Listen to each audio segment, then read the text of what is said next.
Alright, this next section that I'm going to talk to you guys about is with net operating loss. It doesn't particularly apply to first year business owners because you don't really have anything prior to compare it to. This is going to be most useful for people who have been in business for 2 to 5 years or so. To show that you have a net operating loss, you have to have a previous year's expenses and losses to compare it to. So if you lose a certain amount due to certain things every year, that's expected. That becomes part of your business management plan style, really. And to achieve or to figure your NOL number, your net operating loss number, is to take your typical deduction or typical losses for the year and subtract any emergency expenses, extreme situations and that kind of thing.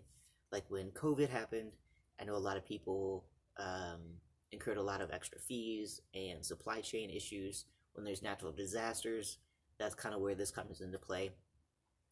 So you deduct that from your typical losses, and that's what gets your NOL number, which you can use for your taxes to show a loss. When you file your NOL, or file as a loss, you can carry that backwards for up to 2 years. And the turnaround turnaround for that is typically fairly quick, because the government will process it, adjust your taxes for the previous year, and get you that additional refund. You could also carry it forward to cover a loss in the future, or a tax liability claim in the future. In order to carry it forward, or to carry it in the past to cover previous years, you either need to file Form 1040X or 1045. I'm pretty sure. And that it states your intention to cover previous years, and that's what kind of helps get that in the process, get that going. To carry forward, when you file, you don't have to file any real specific additional forms.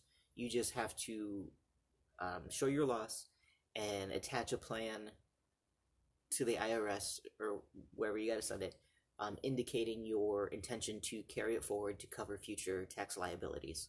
And you can carry it forward for up to 20 years. So you don't have to use it really right away.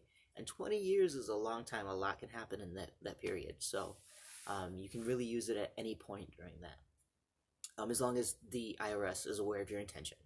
If not, if you don't file that letter that says, hey, I want to use this in the future, then they'll assume you're using it that year, and they will do your deductions and everything for that as that for that year. So that's how that works. If you have any questions or comments or anything, let me know. If there's anything that you want me to go in more depth on, definitely let me know about that as well. So